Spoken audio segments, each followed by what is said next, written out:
সুপ্রিয় শিক্ষার্থীবৃন্দ, আসসালামু আলাইকুম। আশা করি তোমরা সকলেই ভালো আছো এবং স্বাস্থ্যবিধি মেনে অনলাইন ক্লাসগুলো যথাযথভাবে অনুসরণ করে পড়াশোনায় মনোনিবেশ করছো। নিজকে সুযোগ্য তোলার জন্য পড়াশোনার বিকল্প নেই। একাদশ শ্রেণীর ব্যবসায় শিক্ষা সকল শিক্ষার্থীদেরকে জানাচ্ছি স্বাগতম।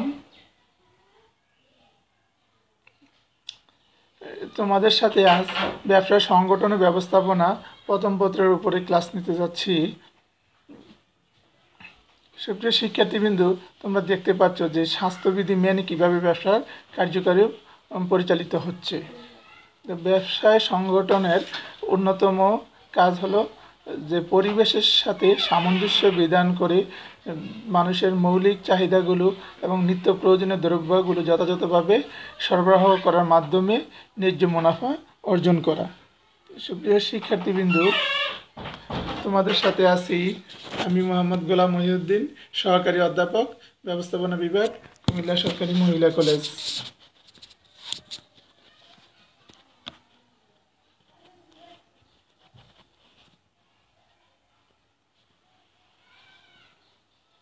আমরা আজ যে অধ্যায়টি নিয়ে আলোচনা করতে যাচ্ছি ব্যবসায়ী পরিবেশ।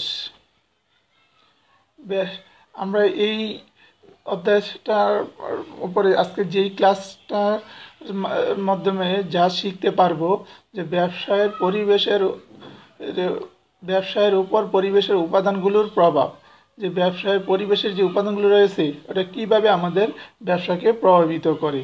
তো সুপ্রিয় শিক্ষার্থীবৃন্দ, আমরা জানি যে ব্যবসা করতে হলে অবশ্যই পরিবেশের উপাদানগুলোর সাথে সামঞ্জস্য বিধান করে ব্যবসা করতে হয়। পরিবেশের উপাদানগুলো যদি প্রতিকূলে চলে যায় তাহলে ব্যবসায় কখনো সাফল্য অর্জিত হয় না।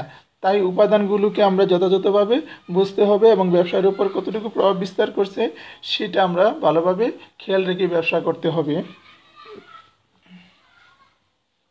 আমরা প্রথমে আসি প্রাকৃতিক পরিবেশ। ব্যবসায় পরিবেশের অন্যতম গুরুত্বপূর্ণ উপাদান হচ্ছে প্রাকৃতিক পরিবেশ, কারণ জলবায়ু, ভূপ্রকৃতি, মৃত্তিকা, নদ নদী, পাহাড় পর্বত, খনিজ সম্পদ ইত্যাদি নিয়ে প্রাকৃতিক পরিবেশ গঠিত। প্রাকৃতিক পরিবেশ ব্যবসা বাণিজ্যের উপর ব্যাপক প্রভাব বিস্তার করে, কারণ যে সমস্ত দেশের এই উপত্যকা, ভগ্ন উপত্যকা এবং খাড়া সমুদ্র মহীশূর, ওই সমস্ত অঞ্চলে ব্যবসা বাণিজ্য ব্যাপকভাবে গড়ে ওঠে।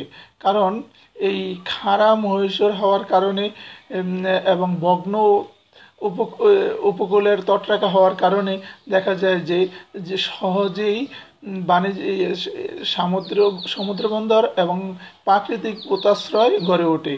ফলে নির্বিঘ্নে জলযানগুলা প্রাকৃতিক দুর্যোগের সময় আশ্রয় গ্রহণ করতে পারে এবং জলপথে বহির্বিশ্বের সাথে ব্যবসায়িক সম্পর্ক স্থাপন সম্ভব হয়।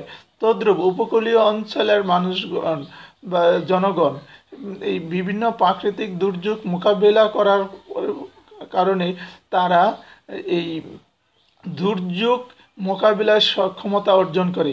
ফলে তারা খুব সাহসী হয়, পরিশ্রমী হয় এবং তারা এই যে কোনো প্রতিকূলতাকে কাটিয়ে সহজেই ব্যবসা বাণিজ্য স্থাপন করতে পারে।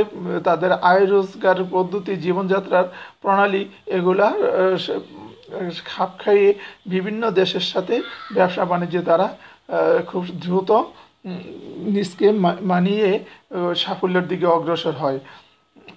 যেরকম আমাদের দেশে শিল্প বিকাশের সহায়ক সস্তা শ্রম এবং প্রাকৃতিক যেভাবে আমরা দক্ষিণ অঞ্চলে সমুদ্র তটরেখা যাতে আমরা সামুদ্রিক বন্দর স্থাপন করতে সক্ষম হয়েছি, যেটা নেপাল বা ভুটানের নেই, কারণ তাদের সাথে সমুদ্র সীমা নেই। তাহলে তাদের আমাদের এই উপাদানটা তাদের না থাকার কারণে তারা আমাদের মতো এই সামুদ্রিক উপকূলকে ব্যবহার করে ব্যবসা বাণিজ্য করে ওঠে না। আবার নেপালে রয়েছে হিমালয়ের সর্বোচ্চ পর্বত শৃঙ্গ মাউন্ট এভারেস্ট। তারা এখানে এই প্রাকৃতিক উপাদানকে কাজে লাগিয়ে বিশ্বব্যাপী পর্যটন ব্যবসা করছে। তাহলে দেখা যাচ্ছে যে প্রাকৃতিক পরিবেশের কারণে হিমালয় বিশ্বের অন্যতম পর্যটন নগরীর দেশ হয়েছে, এবং বাংলাদেশ আবার আমাদের প্রাকৃতিক পরিবেশ ও জনসংখ্যা এবং এই প্রাকৃতিক সম্পদের স্বল্পতা, তদ্রূপ আমাদের রয়েছে জনসংখ্যার তুলনায় ভূমি স্বল্পতা। তার কারণে আমাদের এখানে শিল্প সমৃদ্ধ অঞ্চল গড়ে তোলার সম্ভব হওয়ার কারণে অধিক জনসংখ্যার কারণে আমরা অনেকটাই পিছিয়ে পড়ছি। তাই এই প্রাকৃতিক এই যে পরিবেশ, এটাকে আমরা কখনোই অবজ্ঞা করে ব্যবসায় সম্প্রসারণ করা সম্ভব নয়। সুপ্রিয় শিক্ষার্থীবৃন্দু, আমরা পরবর্তী আসি অর্থনৈতিক পরিবেশ। ব্যবসায় হলো সৃজনশীল ও উদ্ভাবনমূলক কাজ। ব্যবসায়ের জন্য প্রয়োজন প্রচুর মূলধন। দেশের অনুকূল অর্থনৈতিক পরিবেশ বিরাজমান থাকলে ব্যবসায়ের মূলধন প্রাপ্তি খুব সহজ হয়। অন্যদিকে বিপরীত অবস্থান বিরাজ করলে মূলধন প্রাপ্তিতে বাধাগ্রস্ত হয়। ফলে মূলধন প্রাপ্তি ব্যবসায়ের সমস্যা ও উন্নয়নের প্রভাব ফেলে। তেমনভাবে ব্যবসায়ের জন্য ঋণ কিংবা বিভিন্ন প্রকার আর্থিক সুবিধার বিশেষ গুরুত্বপূর্ণ। এমনতো অবস্থায় কোনো অঞ্চলের উপর সুবিধাদির সম্ভাবনা দেখা না গেলে সেখানে ব্যবসা প্রতিষ্ঠান গড়ে ওঠে না। সুপ্রিয় শিক্ষার্থীবৃন্দু, যেরকম নানান ধরনের ব্যাংক, বিমা বা আর্থিক প্রতিষ্ঠানগুলো মানুষের ক্ষুদ্র ক্ষুদ্র সঞ্চয়গুলোকে সংগ্রহ করে মূলধন গঠনে সহায়তা করে, ব্যবসায়ীদেরকে মূলধন সরবরাহ করে, এবং এই অর্থনৈতিকভাবে যাদের জীবনযাত্রার মান যত বেশি, ওই অঞ্চলে ব্যবসায় তত বেশি উন্নত হয়। কারণ মানুষের অর্থনৈতিকভাবে সমৃদ্ধ হলে তাদের জীবনযাত্রার মান বৃদ্ধি পায় এবং তারা বিভিন্ন নিত্য নতুন নতুন চাহিদার সৃষ্টি হয়, এবং এই চাহিদা অনুসারে ব্যবসায়ের সম্ভাবনার দ্বার খুলে যায়।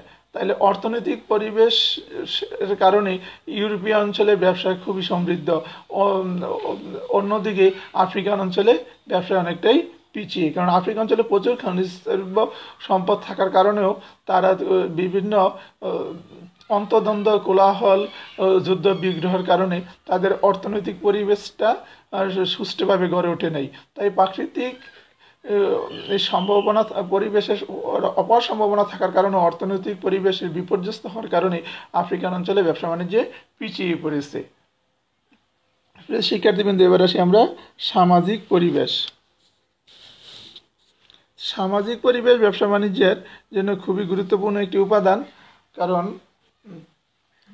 একটি দেশের জনসংখ্যা সে দেশের সমাজে বসবাসকারী মানব গোষ্ঠীর চিন্তা দ্বারা, ধ্যান ধারণা, আচরণ, শিক্ষা দীক্ষা, সভ্যতা, সংস্কৃতি, ধর্মীয় বিশ্বাস, রুচিবোধ, রীতিনীতি, নিয়মকানুন, সামাজিক প্রতিষ্ঠান ইত্যাদি নিয়ে এই ব্যবসা বাণিজ্যের কার্যক্রম পরিচালনা করতে হয়। ধর্মীয় অনুভূতিতে আঘাত করে বা সভ্যতা সংস্কৃতির বিপরীত ধর্মী কোনো ব্যবসায় প্রসার লাভ করা সম্ভব নয়।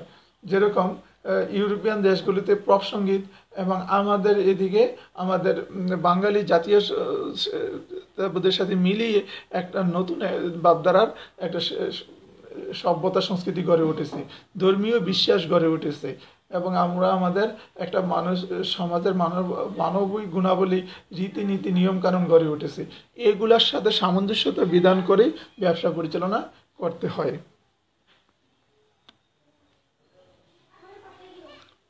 এবার আসি আমরা প্রযুক্তিগত পরিবেশ। সুপ্রিয় শিক্ষার্থীবৃন্দ, তোমরা দেখতেছ এখন এই প্রযুক্তি ব্যবহার করে তোমাদের সাথে আমরা এখন অনলাইন ক্লাস কার্যক্রমের মাধ্যমে ক্লাস পরিচালনা করছি, এবং তোমরাও বাসায় বসে বসে এই প্রযুক্তির মাধ্যমে এই শিক্ষা কার্যক্রমের সাথে সম্পৃক্ত হতে পারছো। তো প্রযুক্তিতে যে দেশ যত বেশি উন্নত, প্রযুক্তির যারা বেশি বেশি পরিমাণ আবিষ্কার করতে পারে, ওই দেশের উৎপাদন তত সহজ হয়ে যায়, এবং উৎপাদিত দ্রব্য জনগণকে অবগত করানো এবং উহার ব্যবহার বিধি, এটা সুফল, অসফল বা কুফল বা যে কোনো ধরনের তথ্য আদান প্রদানের জন্য প্রযুক্তির বিকল্প নাই। প্রযুক্তির মাধ্যমে আমরা মুহূর্তের মাধ্যমে, কয়েক সেকেন্ডের মাধ্যমে তথ্য যে কোনো স্তরের লোকের কাছে পৌঁছে দিতে সক্ষম হই। তদ্রূপ প্রযুক্তি ব্যবহার করে কঠিন যে কাজগুলো রয়েছে, যে আমাদের কৃষি ব্যবস্থার প্রযুক্তির মাধ্যমে এই অনেক লেবার দিয়ে যে কাজ করা হতো, আমরা প্রযুক্তি ও যন্ত্রের সাহায্যে ও স্বল্প লেবারে এর অধিক পরিমাণ কাজ কম খরচে করতে সক্ষম হই। প্রযুক্তির ব্যবহারের ফলে উন্নত বীজ ব্যবহার, প্রযুক্তির মাধ্যমে উন্নত বীজ, সার, কীটনাশক বা জৈব সার এগুলো আবিষ্কার করে যথাযথভাবে কৃষি জমিতে ব্যবহার করা যায়। তদ্রূপ কৃষি উৎপাদিত পণ্যদ্রব্য শিল্পে প্রযুক্তির মাধ্যমে দ্রুততার সাথে সংরক্ষণ ও রূপান্তরের মাধ্যমে নতুন নতুন পণ্য উৎপাদন করা যায়। আবার শিল্প সামগ্রী উৎপাদন করার জন্য প্রযুক্তির মাধ্যমে বাড়ি শিল্প স্থাপন করে ওই শিল্পের মাধ্যমে নতুন পণ্য উৎপাদন করে এই বাড়ি শিল্পের মাধ্যমে শিল্প পণ্য উৎপাদন করে শিল্পের যন্ত্রপাতি সরবরাহ করা যায় এবং শিল্পের যন্ত্রপাতির মাধ্যমে ওই একটা অঞ্চল বা একটা দেশ বা একটা জাতি তাদের নিজস্ব দেশকে উন্নত করে এবং তারা রপ্তানির মাধ্যমে এই তাদের প্রযুক্তির ব্যবহার করে প্রযুক্তি রপ্তানি করতে পারে এবং প্রযুক্তির মাধ্যমে উৎপাদিত পণ্য সামগ্রীও দ্রুত তারা রপ্তানি করে। তাহলে এই প্রযুক্তি ও যোগাযোগের মাধ্যমে যেরকম তাদের কাঁচামাল অধিক উৎপাদন সম্ভব হয়, কাঁচামাল থেকে বিভিন্ন পণ্যদ্রব্য তৈরি করা সম্ভব হয় এবং বাড়ি শিল্প স্থাপন করে এই বিভিন্ন শিল্পের যন্ত্রপাতিগুলো তৈরি করা সম্ভব হয়, এগুলো রপ্তানি করা যায় এবং ডাইরেক্টলি প্রযুক্তিটাকেও রপ্তানি করে দেশকে সমৃদ্ধির দিকে নিয়ে যাওয়া সম্ভব হয়। রাজনৈতিক পরিবেশ, একটা দেশের উন্নয়নের জন্য রাজনৈতিক পরিবেশের অপরিহার্য, কারণ রাজনীতি একটা দেশের মস্তিষ্ক বলা যায়। আর অন্যান্য যে সংগঠন উপাদানগুলো রয়েছে এগুলার একটা দেশের এই হাত, পা, পেট, বুক, গলা এইগুলোর সাথে তুলনা করা যায়। তাইলে একটা মানুষের মস্তিষ্ক যদি বিকৃত হয়ে যায় তাহলে তার পুরোটা বডি অকেজ হয়ে যায়। তাই রাজনৈতিক পরিবেশ যদি বিপস্ত হয়ে যায় তাহলে দেখা যায় হত্যা, মারামারি, চুরি, ডাকাতি, রাহাজানি, ধ্বংসাত্মক কার্যাবলী, হরতাল এবং বিভিন্ন ধরনের অগ্নিসংযোগ বা বংশের মতো ঘটনা ঘটে থাকে। সুপ্রিয় শিক্ষার্থীবৃন্দ, এটা শুধু আমাদের মতো তৃতীয় বিশ্বে নয়, এটা তোমরা দেখতে পেরেছো কয়েকদিন পূর্বে মার্কিন যুক্তরাষ্ট্রের নির্বাচনের দু তিন দিন পূর্ব থেকেই ওই দেশের বিভিন্ন দোকানপাটগুলোকে বন্ধ করে সামনের দিক দিয়ে পার্টেক্স দিয়ে ওয়াল তৈরি করা হচ্ছিল যাতে তাদের ধ্বংসাত্মক কার্যক্রম থেকে রক্ষা পায় বিভিন্ন প্রতিষ্ঠানগুলো। তাই এই রাজনৈতিক পরিবেশ, রাজনৈতিক অবস্থা স্থিতিশীলতার উপর নির্ভরশীল। আর রাজনৈতিক অবস্থা স্থিতিশীল হলে হানাহানি, লুটপাট, দুর্বৃত্তায়ন, অবিশ্বাস, হিংসা এইগুলা হয় না এবং সন্ত্রাস, চাঁদাবাজি, টেন্ডারবাজি এগুলা বন্ধ থাকে বা এগুলার শূন্যের কাছাকাছিতে নেমে আসে, তখন সুষ্ঠু গতিশীল ব্যবসা প্রতিষ্ঠান চলে না। আর এই অন্তরা এগুলো দূরীভূত হয় এবং ব্যবসায় খুব দ্রুততার সাথে সফলতার সাথে এগিয়ে চলে। শিক্ষার্থীবৃন্দ, এবার আসি আমরা আইনগত পরিবেশ। দেশের প্রচলিত উল্লিখিত আইনের বিভিন্ন বেড়াজালে আবদ্ধ থেকেই ব্যবসা কার্যক্রম পরিচালনা করতে হয়। যেরকম পরিবেশ আইন, শিল্প আইন, শ্রমিক কর্মী রক্ষা করার জন্য শ্রম আইন, আইন সালিসি বোর্ড, তারপরে রয়েছে আমাদের মজুরি নীতি, মজুরি আইন, বিনিয়োগ নীতি, কর কাঠামো, শুল্ক নীতি, আমদানি রপ্তানি নীতি, এগুলোর সাথে রয়েছে আর্থিক প্রতিষ্ঠানগুলো। তারপরে রয়েছে এই আইনগত পরিবেশের আলোকে শিল্প অঞ্চল গড়ে ওঠার ব্যবস্থা। আইনের আওতায় এনে যদি শিল্পাঞ্চল গড়ে তোলা হয়, এখানে যদি সকল ধরনের সুযোগ সুবিধা করা হয়, তাহলে ওই অঞ্চলটা দ্রুত ব্যবসা বাণিজ্যে সমৃদ্ধি লাভ করে। যেমন বাংলাদেশের ব্যবসার অধীনে ইপিজেডগুলো খুব দ্রুততার সাথে ব্যবসায় সমৃদ্ধ লাভ করে এগিয়ে চলছে। সুপ্রিয় শিক্ষার্থীবৃন্দ, তোমাদের বাড়ির কাজ হলো যে ব্যবসায়ের উপরে প্রযুক্তিগত পরিবেশের প্রভাব কি ব্যাখ্যা করো।